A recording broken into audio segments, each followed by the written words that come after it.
কেন শ্বাস নিঃশ্বাসের কসম করলেন? এই কারণে করলেন কারণ মানুষের জীবনের সবচাইতে মূল্যবান যে জিনিস তা হলো মানুষের সময়। এই সময়ের কারণে মানুষের উন্নতি অবনতি, মানুষের জীবনের চক্র, মানুষের জীবনটা শুধু সময়ের মধ্যে কাটিয়ে দেওয়া হয়। যে ব্যক্তি যত বেশি সময় নষ্ট করবে তার জীবন তত ধ্বংস হয়ে যাবে। সময়কে যে যত বেশি কাজে লাগাইতে পারলো সে ব্যক্তি শুধুমাত্র জীবনে সফলতা অর্জন করলো। এ কারণে আল্লাহ রব্বুল আলামিন এই সময়ের কসম করলেন। হাসান আল বসরি রহমতুল্লাহ আলাইহি বললেন, এর ভিতরে একটা কারণ রয়েছে। যে কথাটা ইমাম রাজি রহমতুল্লাহ আলাইহি তিনিও তার কিতাবের মধ্যে একটা উদাহরণ পেশ করে এই জীবনের সময়ের কসম কেন করলেন এর গুরুত্ব বোঝাবার জন্য একটা ঘটনা বললেন। ইমাম রাজি রহিমাহুল্লাহ বললেন, এক বাজারে বরফ বিক্রেতা আসলো বরফ বিক্রি করবার জন্য। বরফ বিক্রেতা বাজারের এক কোণ থেকে চিৎকার দিয়ে বলছে, ও ভাই সব, আমি বরফ নিয়ে এনেছি বরফ বিক্রি করবার জন্য, তোমরা তাড়াতাড়ি আসো। যদি তোমরা আমার এই বরফ যদি তাড়াতাড়ি না নিতে পারো তাহলে আমার জীবনে আমার এই মূলধন একটু পরে নিঃশেষ হয়ে যাবে, আর থাকবে না।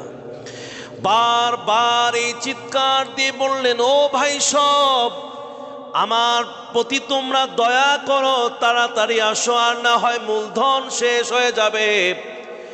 ইমাম রাজি রহিমাহুল্লাহ বললেন, আমি সেই বরফ বিক্রেতার চিৎকারের কথা শুনে সূরা আসরের আয়াতের অর্থগুলো মর্মার্থ আমার বুঝে চলে আসলো।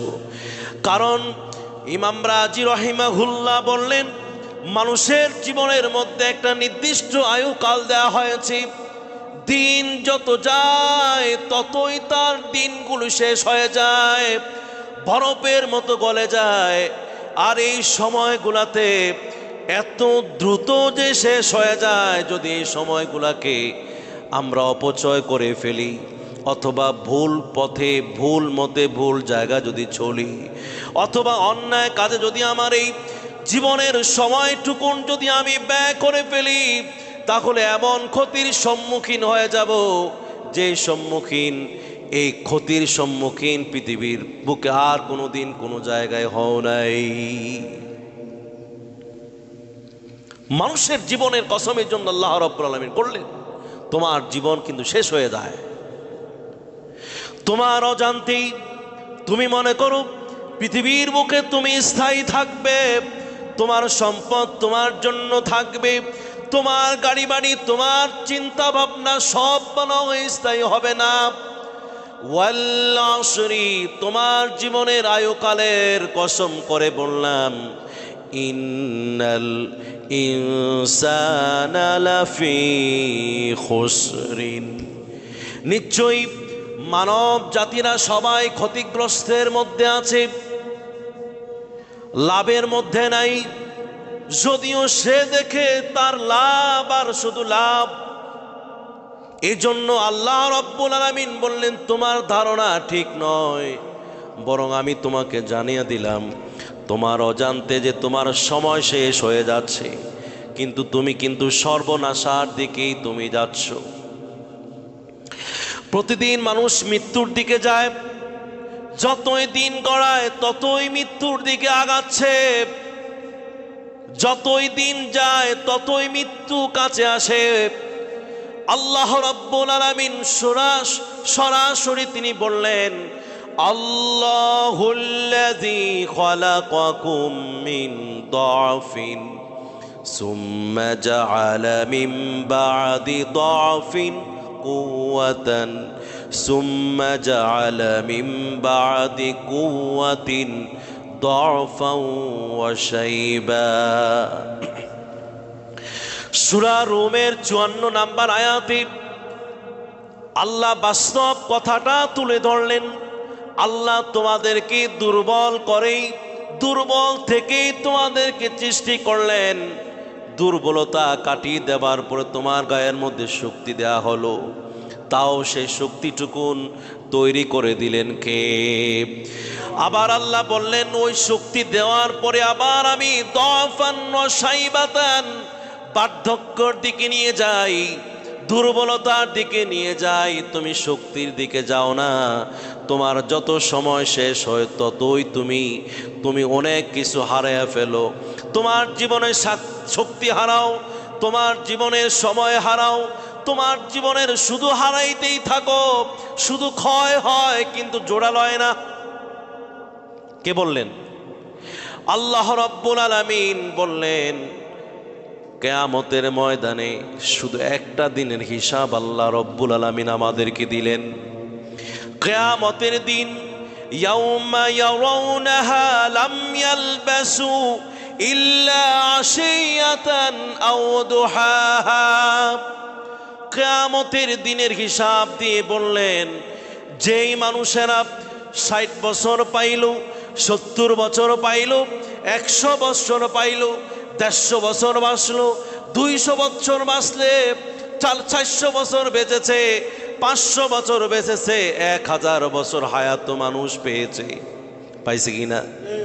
আল্লাহ রাব্বুল আলামিন বললেন এই ব্যক্তি কিয়ামতের দিন যখন সে দাঁড়ায়া থাকবে, হিসাবের জন্য যখন দাঁড়াবে, ওই সময় সে হিসাব করবে আমি যে জীবনটা কাটে আসলাম, মনে হয় যেন এই আখিরাতের দিনের একটা সকাল বেলার সময়টা আমি কেটে এসেছি। 1 ঘন্টা বা 2 ঘন্টা কাটে এসেছি। তাইলে মানুষ সব হারায়।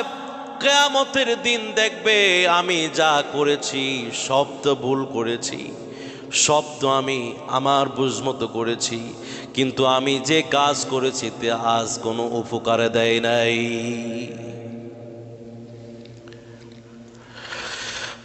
আল্লাহ রাব্বুল আলামিন বললেন লাকাদ খলাকনাল ইনসানা ফি কাবাদ। আমি শুধুমাত্র এই জীবনটা মানুষকে এমন ভাবে সেটিং করে দিয়েছি, শুধুমাত্র সে কষ্ট আর শুধু সংগ্রাম করতে থাকে। তাকে এমন ভাবেই তৈরি করা হয়েছে এই দুনিয়ার জমিনে শুধু সে কষ্টই করবে আর শুধু সংগ্রাম করবে, কিন্তু সুখ কোনোদিন তার মিলবে না। সুখের জায়গা কোথায়? জান্নাতে। কোথায় বলেন? আখিরাতেই সুখের জায়গা, শান্তির জায়গা। আপনার স্বপ্নের সেই জায়গাটুকুন শুধুমাত্র জান্নাতের মধ্যে।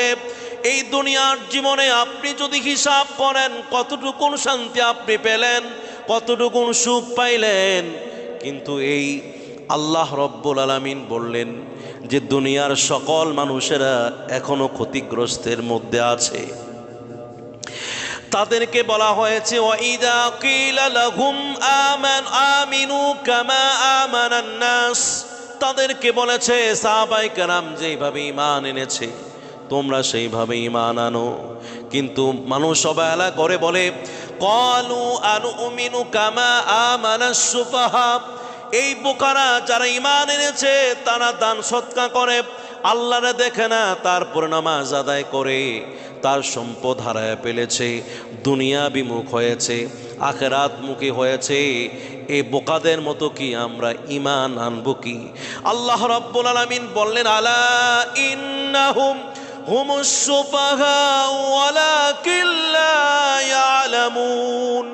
তারা জানে না যে তারা বোকামি করে।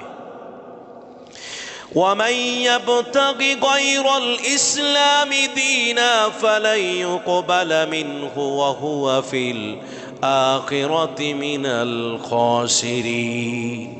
সবচেয়ে মূল্যবান জিনিস হলো ঈমান। ঈমান ছাড়া জীবনের সব কিছু অকেজো, আল্লাহ তাআলা তা কখনোই কবুল করবে না। তাকে বলা হয়েছিল ওয়াইদা কিলা লাহুমুরকাউ লা ইয়ারকাউন।